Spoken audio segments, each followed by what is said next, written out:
Welcome all to this workshop on staff training for the achievement of inclusive educational settings. So we are discussing today on how to build a school for all. We will start a few minutes late, but we will have an hour time, and because this is the last session of this today, we will have some time after this. So if you are very eager to have conversation and to ask questions, we can go a few minutes past 1. My name is Petra Rantamäki. I'm from KVBS Finland, and I'm very happy to moderate this session today. Thank you all for joining. It's a pleasure to see all of you. First, some practical information you can see on the slide. So to activate captions, click on the closed captions button on the control bar on your screens. Portuguese interpretation is available, so you can activate them by clicking the interpretation button on the control bar and then choosing your language. Click the mute audio option to hear the interpreter clearly. Share your comments and questions in the chat box. You will also have an opportunity to ask questions during the presentation, after the first presentation. And please remain muted. If you would like to speak, you can raise your hand via the control panel on the right. And let's make this as interactive and share our ideas so that we will all learn something new. So the conclusions of this workshop will contribute to the development of EASPD's Declaration on Inclusive Learning Environments. And that's why we are sharing the Salzburg Declaration on the chat box. If you are not able to download it, you can go also to the EASPD platform, to the conference platform, to this session, and it's also attached there. But after our shared discussion and innovations that we probably going to have during this workshop, EASPD will rewrite the Salzburg Declaration to 2021. But first, I will present our speakers. I'm very happy to present our first speakers, Caroline Pryor from University of Graz. She's a postdoctoral researcher at the Research Center for Inclusive Education.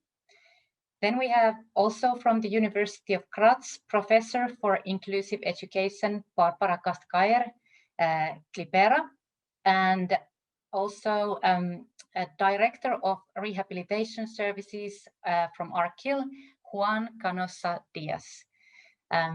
Welcome all, great to have you on board. Please, the stage is yours. Thank you very much for this nice introduction. I will begin on behalf of our team. We wanted to present you the most important outputs from our joint project IMAS II. Within this project, we work together to think about and to construct and to invent knowledge boxes for assistance. Before I will talk about this project, I wanted you to think about school assistants, learning and support assistants. What are learning and support assistants for you? How is a good learning and support assistant? What attributes and characteristics should a good learning and support assistant have? What are their role and functions within an inclusive school? Most important are the attributes and the characteristics of these persons. Do you think this should be a very serious person or a very professional person or a very kind person, and what are the functions this person should cover. And I will give you just a few seconds, half a minute, and I ask you to just to post your thoughts and your ideas in the chat. I will have a look at the chat, and so we can start with a more active phase of thinking about learning and school assistance in your country.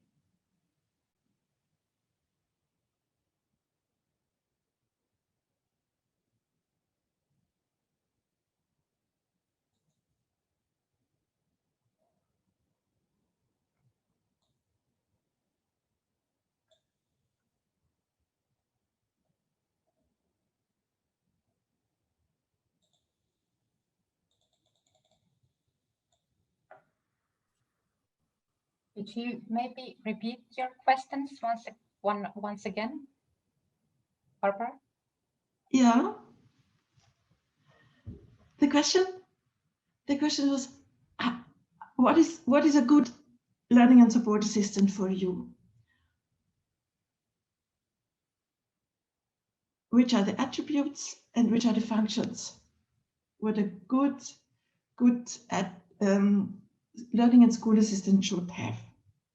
And please feel free just to raise your hand and to speak or to write it in the chat.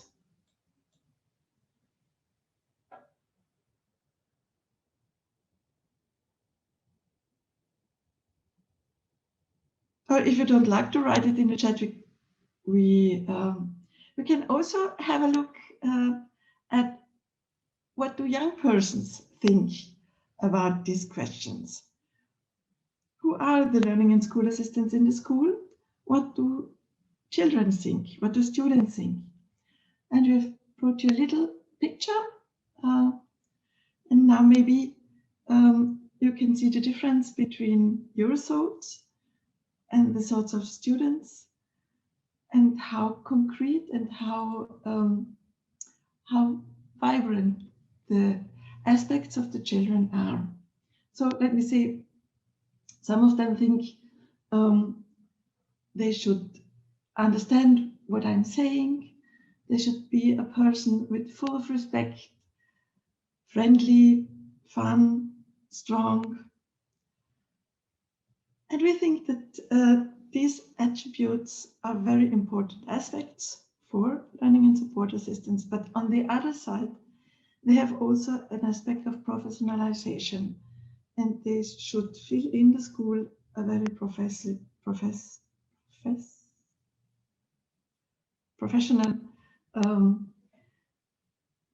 state. So I want to pass on to our project, IMAS II. Research has shown that learning and support assistants in school have to fulfill very different roles. They have to be a professional help for the students. They have to coordinate learning tasks. They have to coordinate also the parents' wishes and parents' desires, and they have to look about all the other students at school. So they have a lot of expectations to fulfill, and most of them do not feel adequately prepared for these different demands and different tasks they have to fulfill. So with other organizations, you see them at the slide, with organizations from Portugal, from Romania, from Bulgaria, from Slovakia. We invented and we constructed knowledge boxes, which are open accessly available. And these knowledge boxes should enhance the inclusive competences for practical work from the school assistants. These 5 knowledge boxes concentrated on five subjects or themes. Overall, you see the most important knowledge box, I think, concerning disabled children and children's right in education. And the other four are concerned with cognition and learning, emotion and behavior, communication and interaction, and last but not least, physical and sensory impairment.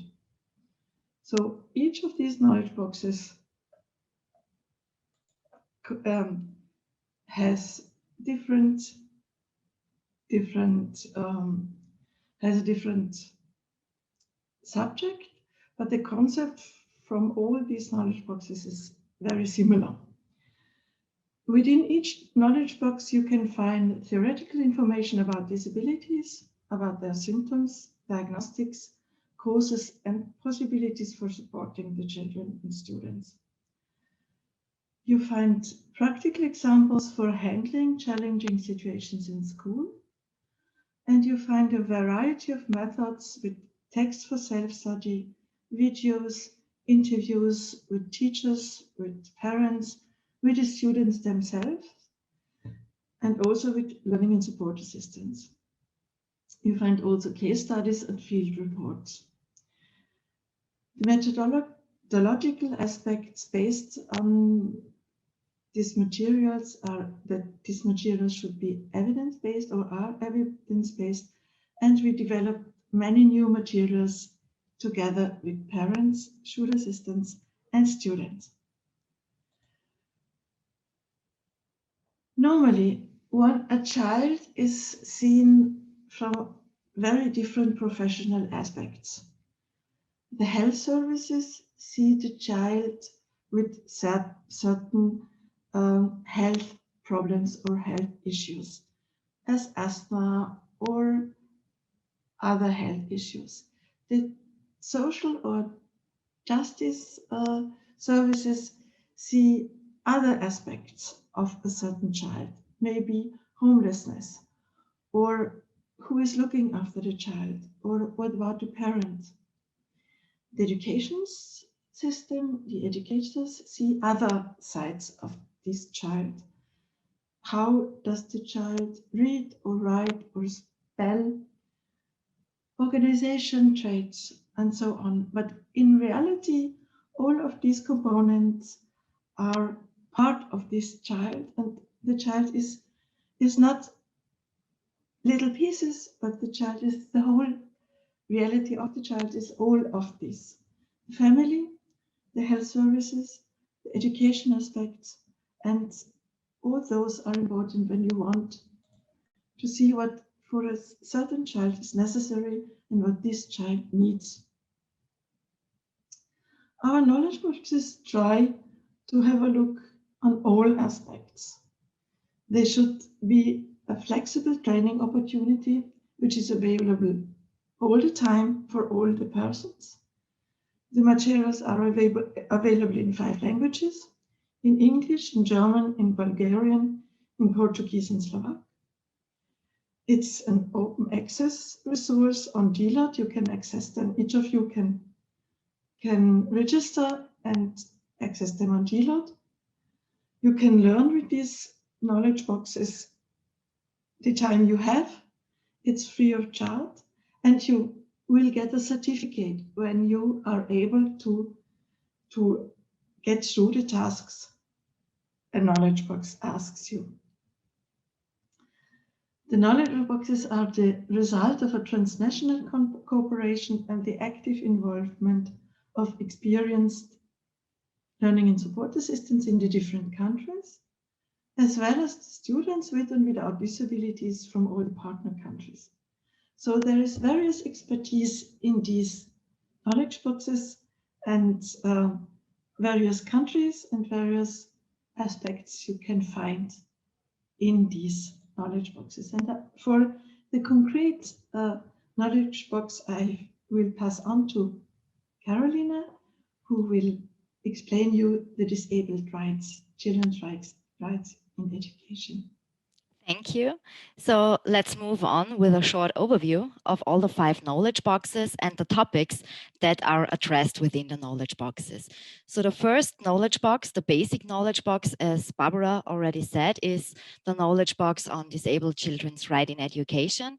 And it covers information on legal regulations for inclusive education. In the second chapter, for example, you can find a rationale for inclusion with many, many aspects why it is worth to implement inclusive education. There are also a variety of useful tips and advices for support disabled students in their learning and development, for example, to enrich the learning environment by providing opportunities for students to learn from each other. And finally, roles and responsibilities of learning and support assistants are discussed. So each knowledge box is divided in 4 to 5 chapters, and similar to this box, the chapters are offered as webinars. So this means that you can find video presentation to each of the chapter on DLOT with additional audio description. And in addition, you can find additional materials that is suggested, for example, book chapters or texts to get more detailed information. And you can also find numerous videos in the knowledge box. And now we want to show you one of the videos that is covered in the first knowledge box. So it's about Leah who wants to go to school.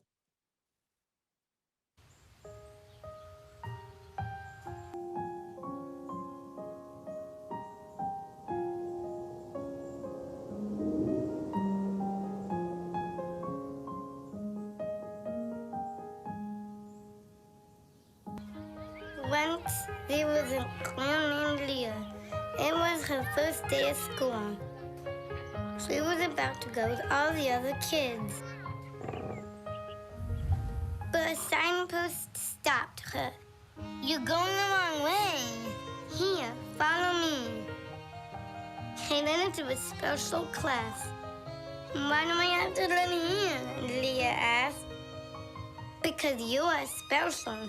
And this is where your special path starts. Come. See, when you grow up, you have your spiritual friends. You have your spiritual job, and you live in your spiritual house, safe and protected from the world. But I'm not special. I'm Leah, the girl said. I don't want a spiritual house. I want a house like everybody else. And she started walking back. I don't want a spiritual job. I want a job like everybody else. I don't want just spiritual friends. I want to be friends with everybody. They finally got back to the start, and I don't want to learn in a spiritual class. I want to learn with everybody. Well, I guess you should go that way then, said the signpost. But remember, it might not be easy, you know. Leah looked at him. Who said that easy is better? She smiled and went to the school with all the other kids.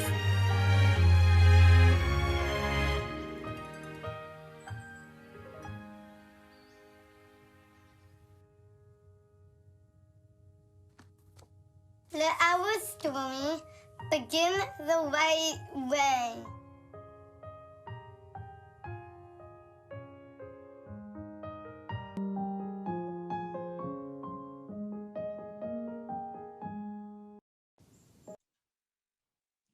So one of the key messages is that inclusive education might not be easy, but as Leah said, who say easy is better.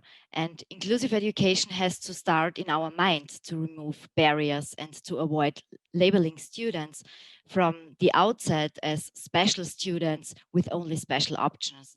And this is an aim that we want to reach with our training tool, changing and extend the perspective and having a strange approach to focus on the abilities of the students.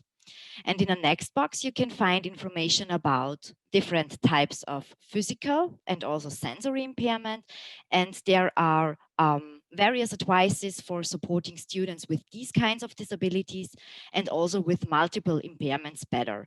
And in the final chapter, there are useful examples and advices to create learning materials, for example, together with the child to support students in mastering basic concepts in mathematics, for example. In the knowledge box, cognition and learning, you can find information about what is learning and about different learning processes. Also, challenges within the learning process are discussed. For example, students with Down syndrome or intellectual disabilities often have difficulties in learning, and therefore you can find detailed information on those kind of disabilities in this knowledge box. And also various advices for providing a better support to these children are offered. For example, advices for doing observation and for using the results for a better support.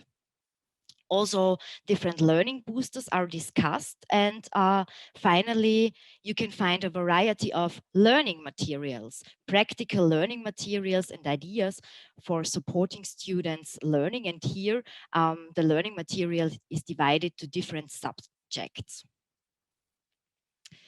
The fourth knowledge box, emotions and behavior, starts with relevant information about what are emotions and what can we do when we feel an emotion. You can find also information about behavior and why it is worth and why it is important to understand the meaning of a behavior. In one of the next chapters, you can find information about emotional and behavioral difficulties and disorders. And you can find detailed information about students with ADHD and with disruptive behavior. And of course, you can find a lot of practical tips to support these students better in practice. And also tips how to talk to parents are covered in this knowledge box. And finally, we developed a knowledge box about interaction and communication. And I want to give on to Joao to lead you through the knowledge box. Hello, everyone. I will be now exploring a little bit in more detail the knowledge box about interaction and communication, which is also composed by 4 chapters. The first chapter is actually about helping people rethink about interaction and communication, and the second chapter to go a little bit further and explore what does communication, interaction, and difficulties in interaction and communication mean. We then move on to a chapter that helps learning and support assistants to evaluate the communication profile of different students. And finally, the last chapter where we try to get ideas and tools to enhance the communication processes within inclusive education schools. And while designing the knowledge box, the competence-based model was always in our minds. We do want to share information with the learner. So we have texts and case studies and videos, but we also want them to practice skills such as observation, reasoning about what will support these children better. But real change only happens if we get people with the right attitude towards inclusive education. So we also aim at changing people's attitudes. And this is very ambitious from us, but I think we managed to somehow do it with the different resources that the knowledge boxes have. Just to give some examples, in the first chapter, we have 4 goals. And for example, it's really important that school assistants will have renovated definition of communication if we want to be inclusive when interacting and communicating with students with different abilities.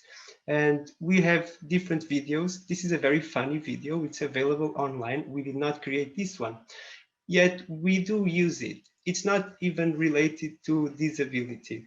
It's just the story of a father and a boy and a miscommunication. And this is interesting because miscommunication or communication breakdowns take place in everyday communicative interactions. And this is actually not related to disabilities. So if we want to be inclusive communicators, we have to overlook that there's a communication breakdown because this student has a disability. Because as you can see in this video, and you will laugh a lot about this, miscommunication happens every day with everyone. So we have to have a different definition of communication, and with simple ideas and sometimes pictures, we try to redefine communication. In our knowledge box, communication is compared to playing with a hair balloon. You have different partners, some partners with different abilities, and some partners are really good at playing with a balloon, others are not so experienced. So it's the role of the more developed communication partner to support, to make sure that the balloon doesn't fall to the floor. However, if the balloon falls to the floor, if there is a communication breakdown, it's okay. We just have to rethink and improve the way we are in communication together, because communication is a process and we are all responsible in making it successful. In the second chapter, we have also 4 goals. And for example, it's really important to have a reconceptualization of the concept of communication disorders. And during our pilot testing, it was really interesting that we said that there are no communication disorders. There are complex communication processes, and sometimes communication is not as easy as we would like, but it's not because the child has a disability. It's because there's different ways of communicating, and we have to make sure that we don't say this child has a communication disorder, so communication is difficult. We just say it's a complex communication process, but we have to have our own responsibility in making it better. And I think we have really nice interviews with caregivers that give an idea of how communication difficulties may be challenging, how communication difficulties involve much more than just communication and are related to the inclusion, and how communication has impact in so many things, such as the relationships that the child with a communication issue may not have, the opportunities that this child may not have, the battles that the parents have to go through to make sure that the child will have the right partners that will support him and help him instill the idea that even though Mateus, this case study, has difficulties in communication, he can do everything in his own way. So the big challenge is actually not for this family or for Mateus, this boy with the communication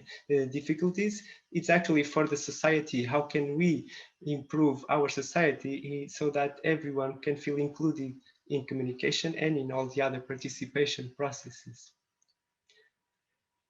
We also explore different resources that exist, and we try to help the learning and support assistants to practice different skills. For example, we have the communication matrix. It's a free, available online tool to help caregivers evaluate communication processes with children with different kinds of abilities and disabilities.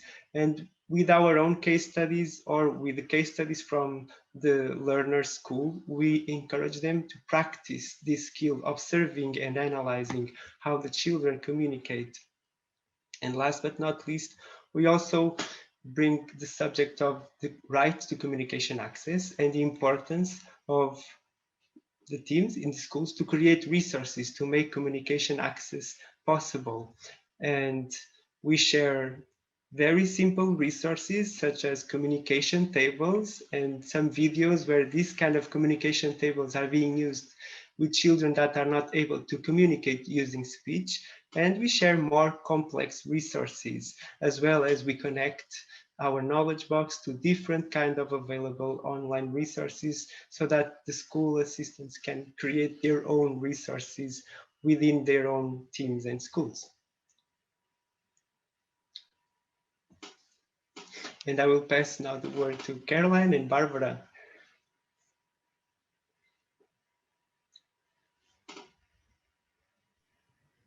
Thank you very much, Rob.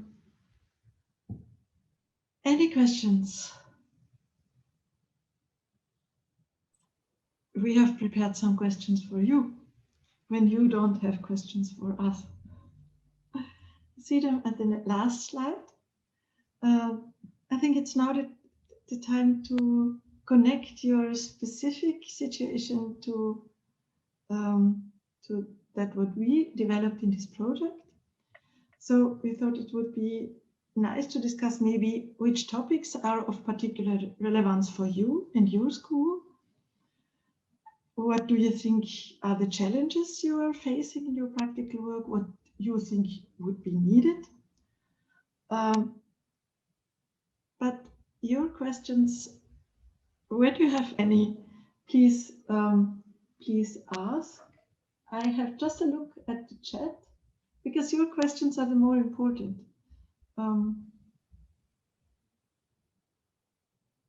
Yes, there are a few on the chat box, just comments to your first question.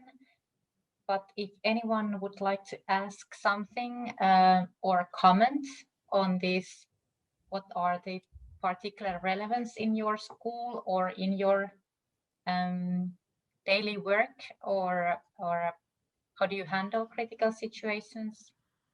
Please feel free. Now we have a few minutes time for your questions. And the IMAS project results, it was quite easy to find at least EASPD's website if you just put it on Google, this IMAS II project. And it was very nice to hear that it's open source and easy to access.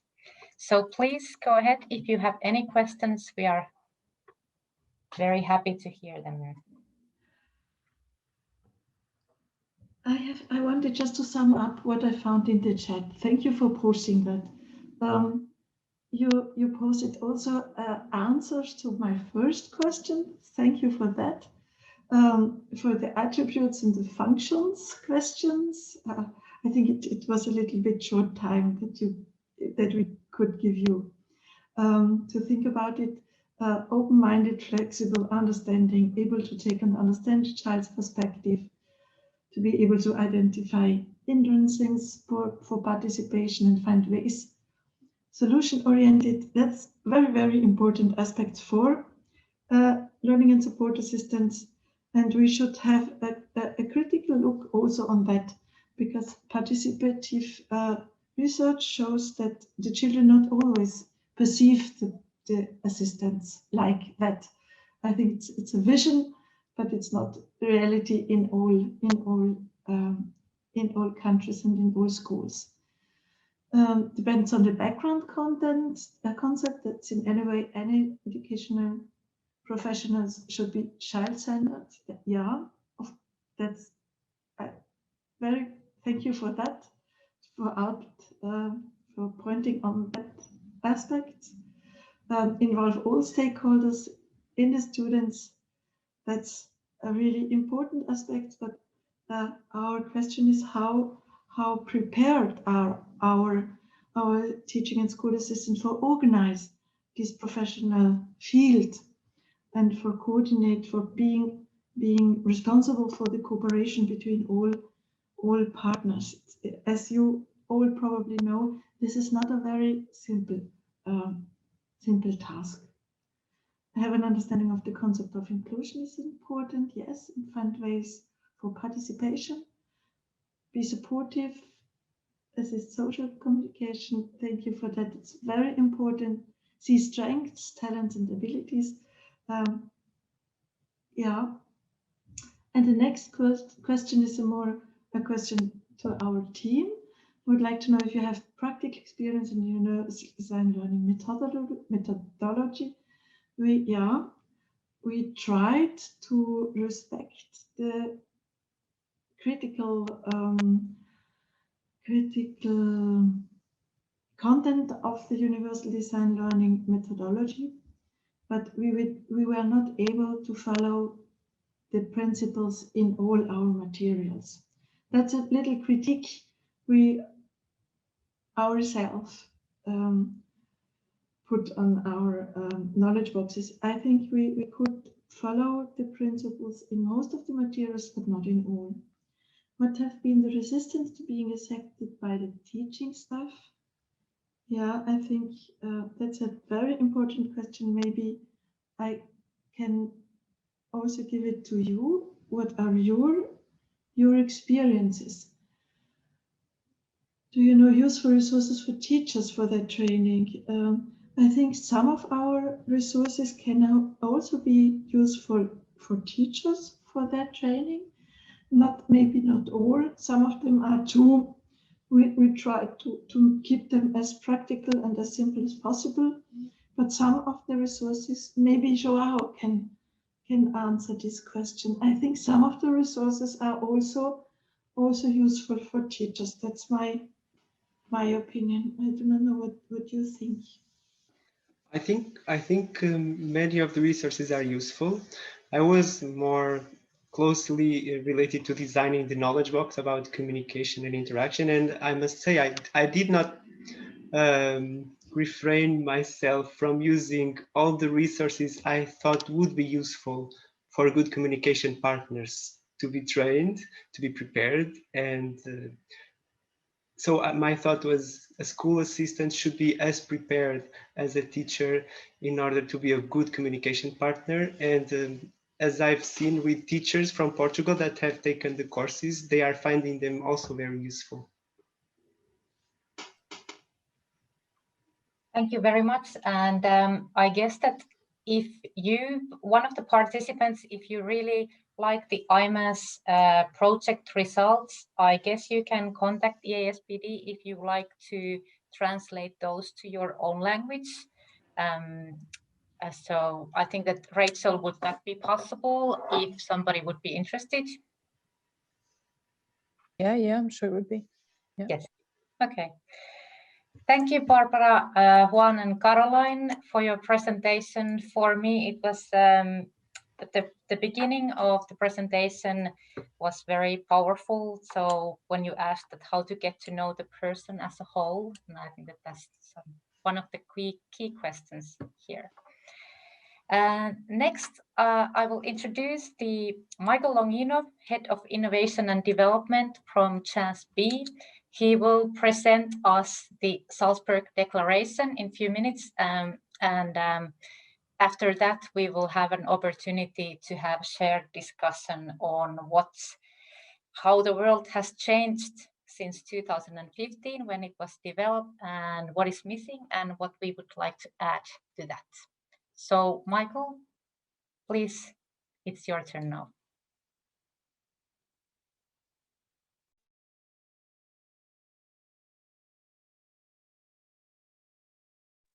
So hello, everybody. Thank you, Petra, for introducing me. Yes, I tried to share my screen. Is that working? Okay, everybody can see the presentation of the EASPD Declaration presentation.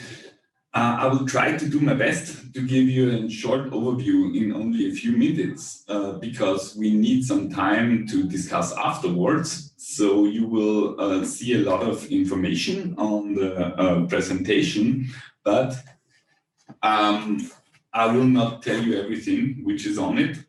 Rachel, I think you can share the presentation as well with the participants, maybe in the chat or afterwards, so that yeah, I can share it in the chat now. Yeah, that's great. Thanks, Rachel. Because I just want to say some words about how the declaration started. It was in the year 2015, so some years ago, where we had a EASPD conference in Salzburg in Austria, where a declaration on inclusive education was further developed, and afterwards presented to the audience, to the target groups. And I think after rereading the declaration years later, I think it is still a powerful tool for raising awareness what it is about when it comes to inclusive education. Although Sorry, today, Michael, can I just interrupt you? Could you maybe bring the microphone a bit closer to you? The interpreter's struggling to hear you. It's a bit echoey. Okay, that's not so easy because my microphone is far away. But okay, maybe if you can speak a little slower, it might be a bit easier for him. He's in the chat. I just have a go. Just a second. No.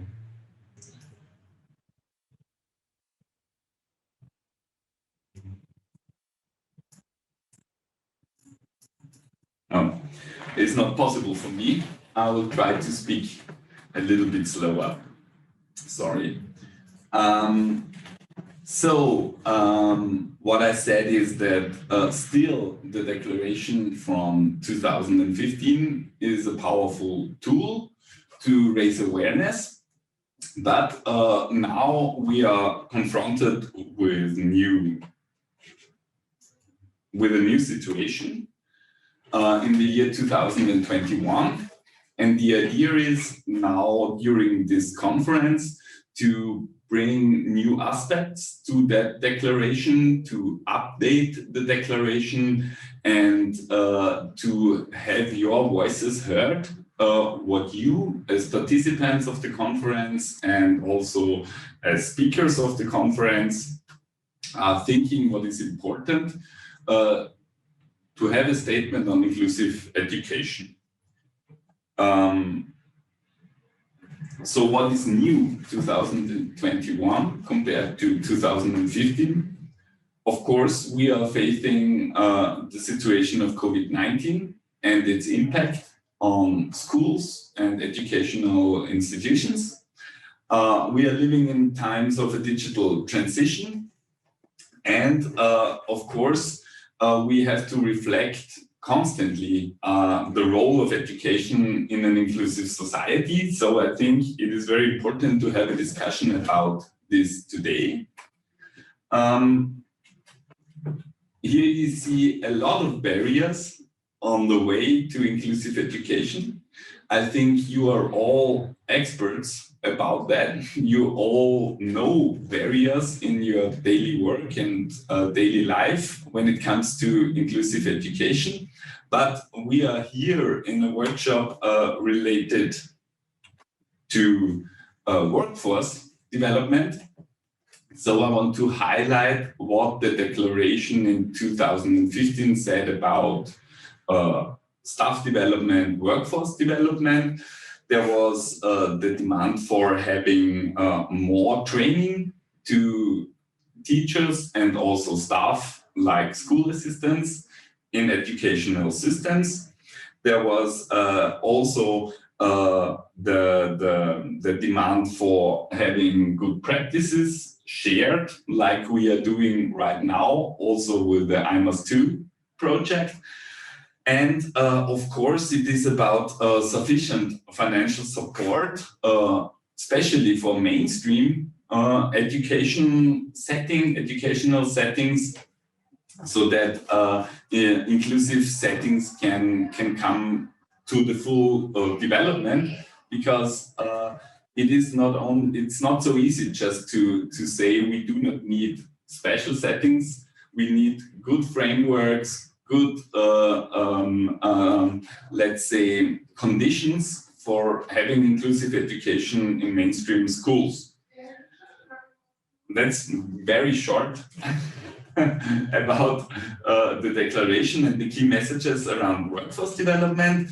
And yeah, Petra, I think now it's your turn to give us some ideas how to further develop that declaration from the year 2015. Thank you, Michael, for your short but very good presentation. I think that now we all are much more aware of the Salzburg Declaration if we weren't before.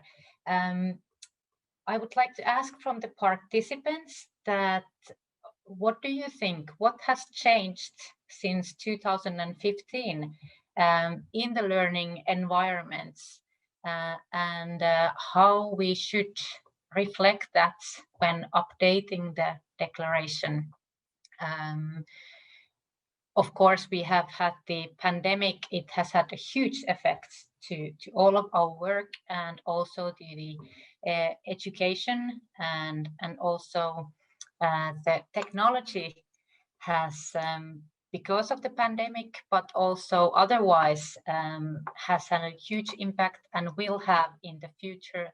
And also, of course, the financial situation in different countries because of the pandemic has been critical. So, but what would you like to, do you want to ask any questions from Michael about the declaration, or any of the participants of this workshop? Would you like to comment before I ask some questions from our speakers also?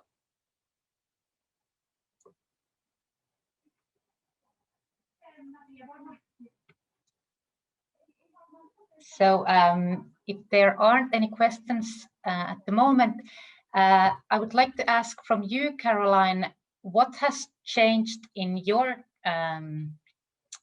job during this pandemic? What do you think that from your own experiences, what should be the things that should be updated to the Salzburg Declaration? So a training in becoming familiar with digital technologies will be very important, because they provide us so many advantages to reach students at their individual levels. We can bring in a variety of methods by using technologies in teaching, in education, and to adapt to the individual competencies and abilities to the students. And it's very important that teachers or educators feel comfortable in using these technologies and in knowing their opportunities. That's very important, and also that the when the teachers and educational staff are familiar with the technology, of course, then it's a lot easier for children to learn from that. And sometimes children are even faster learners in these new technologies than the teacher or other staff. Definitely, yes. Yes. So Juan, what do you think? What has changed since 2015? I think a lot has changed. In Portugal, we have a new legal framework, actually, in 2018. So things have been evolving, and we now have a very interesting legal framework. We, as everyone else, were challenged by this period. And I'm going to say what was more challenging. I do believe that technology can be of great use in education, but we cannot forget those students with the more severe disabilities, where e-learning just didn't work.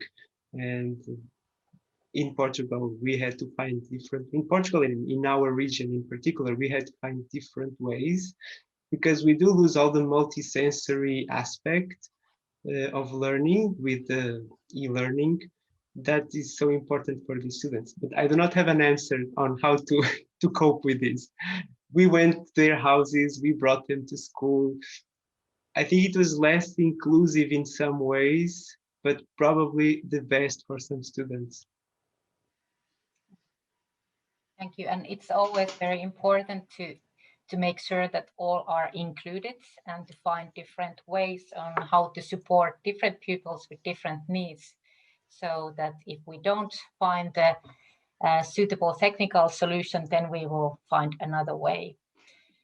How about you, Barbara? What do you think? What has changed since 2015? Yes, that's a very, very difficult question, because in Austria we have two main developments. We have a new national curriculum for the teacher training. We prepare the teacher, the next generation of teachers. We are preparing them with much more inclusive curriculum. So one hope that I have is that this new curriculum for teachers it adds to a very inclusive development in Austria. Contrarily, the political development in Austria is very negative. In Styria, for example, we had a higher inclusion rate 5 years ago than we have now. So this is not the case for all countries, for all states in Austria. For the Austria as a whole, we have a positive development, but in certain states, we have a negative development. And so this is for me a very important thing, that the development we can also observe sometimes steps back in the development. It's a very sad thing, but I think we have to acknowledge this also. And the hope that I have that the next phase of the National Action Plan, we are now in the next phase for the implementation of the UN Convention on the Rights of Persons with Disabilities. And I hope that this next phase will help the inclusive system to work forwards. And so the teacher training, I think, is a very important new aspect, and a positive new aspect. And what I think are the social relationships between the students with and without disabilities, so that these social relationships become more familiar. And in our students at the university, I see that some of them, they bring up a very, very open-minded and openness to the school, so that this development can also turn a little bit more positive. And the digital aspects Caroline just mentioned, so it's not necessary to repeat this. Thank you, Barbara. There is, from the chat box, there is a comment that regarding the workforce question, Austria stopped the training of full-time special need teachers at the pedagogical universities. Now all new primary and part of the lower secondary teachers have a module in their initial teacher training, but this won't be sufficient. Would you like to comment on this? Yes, that's one very positive aspect, that all teachers must learn a little bit about inclusion and diversity. That's a very positive development, but we still have training of full-time special needs teachers.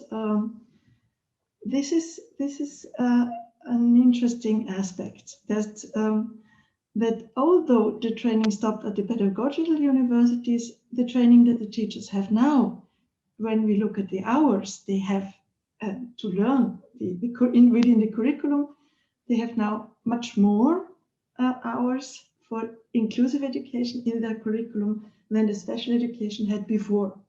So I think they are, as professionalists, they are trained better.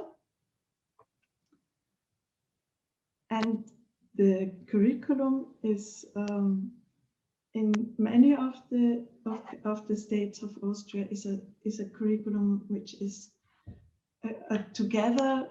It's taken together from the pedagogical universities and the other universities. So it's really a cooperative project. So that we do not have the teacher training there or there, but it's a unified and cooperative project between all different colleges and universities. And that's, I think, a positive development also. This comment was from Arja Krauschenberg. Would you like to comment now? Did you got enough information? Would you like to still ask question or comment? Yes, thank you very much indeed. I mean, the Austrian educational system is extremely complex between the different responsibilities between the national level, the regional level, and so on. So I'm not going to go into this because, as Barbara already pointed out so rightly, there are differences between the regions and how this is handled and done. But I think as a general comment, because here I do represent the European Parents Association, and what I hear from colleagues from all over Europe is that there is this sort of radicalization, I think, almost we can call it in this aspect. You have, on the one hand, you have the people who are in favor of inclusion at any cost, and the ones who are against it at any cost. And I don't think that radicalization in any sector is a positive development, whether it's religion or political or even less educational. I think we should understand that there are different needs for different children, not only special needs, but each individual child has different needs, and that our whole educational system is not built for this individualization. And we need to rethink the whole story and not only parts of it. Otherwise, I think we are doing what I call cosmetic changes, yeah, and I don't think that's beneficial for anybody. I think we need to look into what resources we are prepared to invest, because it's a question of investment. And when I said in my comment that we now have the primary and one part of the lower secondary school teachers now equipped with certain knowledge and skills and attitudes for inclusion, and other parts, unfortunately, of the teaching profession are not. That is one of the problems. And the other problem is that as parents, we always fear that these are money-saving programs by the government, saying, okay, now the teacher has these skills and competencies. Now you can have a class of 25 children and you have 5 children with special needs, and you have the training for it, and now you deal with it.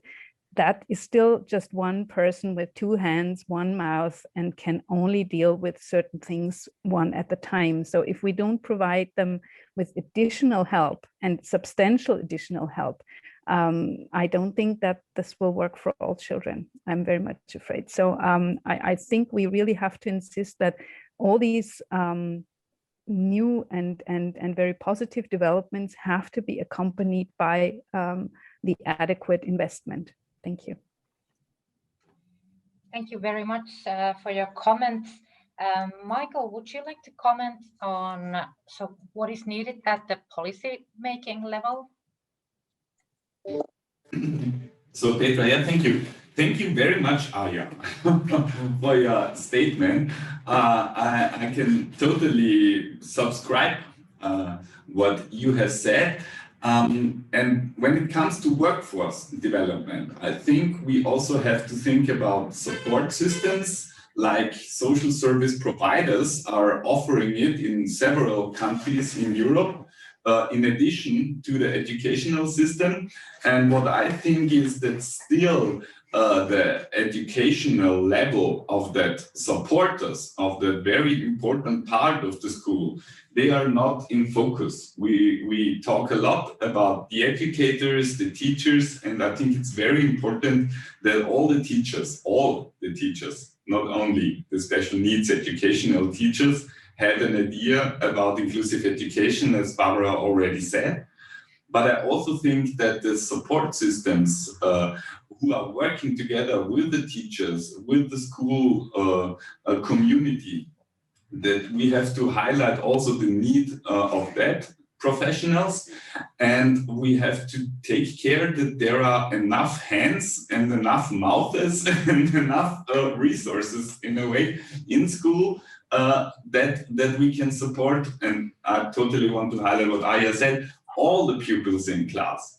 We talk about children with special educational needs, but I think that supporters should support all the children in class. They should support that not only the aspects of learning, it should also support the aspects of playing together, of making friendships, of having a social life. You know, that's also very important issues. And I think when you do not have enough resources, all these aspects are in the corner, and I think we should really insist on having a good qualified staff, good cooperation, good networks of different supporters in school, and the frameworks and the conditions, the resources, so that this working together for the development of the children and can take place. Thank you, Michael.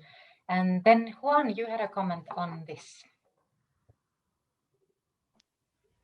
I was going to comment on the issue of stopping training of full-time special needs teachers, and I'm agreeing with the not radicalization, but there has to be some balance between training specialists that are and always will be visitors to the classroom and training the persons that are in the classroom, so the mainstream teacher and the learning and support assistant. And we do see this, we only have one teacher, but if we have very well prepared learning and support assistants, I think the synergy is amazing and the impact will also be very positive. What's been happening, at least in Portugal, is that we do have learning and support assistants, but they have almost no access to training. And then it's difficult to have a positive impact because, and I'm speaking as a specialist, a visitor specialist, and we had this experience for some years. Inclusion was happening when the specialists were in the classroom, because we were the specialists trained to be including children. And I do believe we should have special needs teachers, but we have to be careful with the specialization. Otherwise, inclusion is something for the specialists, and there are excuses not to include when the specialists are not there. Thank you very much. And there is a comment on the chat that the multi-professional cooperation is very important. That indeed is that. So at the end of our workshop, I would like to thank all of you who participated and commented. Now we would need to find sort of 3 key messages on what is needed to the training of support staff working in the field of education. And I found 3 + 2, so not following the instructions, but please comment if you wish. I think we all agree that education system and support system in a whole, we need sufficient financial support and resources. Without that, we don't succeed, even if we are aiming for high, and if we are building on human rights, we need sufficient financial support and resources for that. And of course, that needs a strong national legal framework, curriculums, and also good, strong policies so that inclusive education can happen in real life. And of course, this all reflects to the training and skills of staff working in this field, so that they will have the needed digital skills, multi-professional skills, skills on how to work together with families and with pupils, to build inclusive environments in schools. So at the end is sort of, it's 2 ways, so that we need to stay positive. We need to have positive attitudes towards inclusive education, but at the same time be aware of the resources that we need to, so that we can make it happen. But all in all, it's about putting person in the middle, and to see the professionals, the networks that are supporting the pupil to be included and to be to have a right to inclusive education. So then it includes the pupil itself, himself, friends, families, other pupils, teachers, other educational staff, families. So what is needed for the person to be included? So that was my 3+2 key messages. Rachel, would you like to add something or comment something at the end of this workshop? No, just to say thank you very much to everybody who spoke and also who contributed with your thoughts. And thank you very much to you, Petra, for moderating so wonderfully. Thank you, and have a great day. And don't forget that we will have this evening at 7 o'clock. 7 o'clock Brussels time. We will have Fado and very nice company and nice discussions this evening.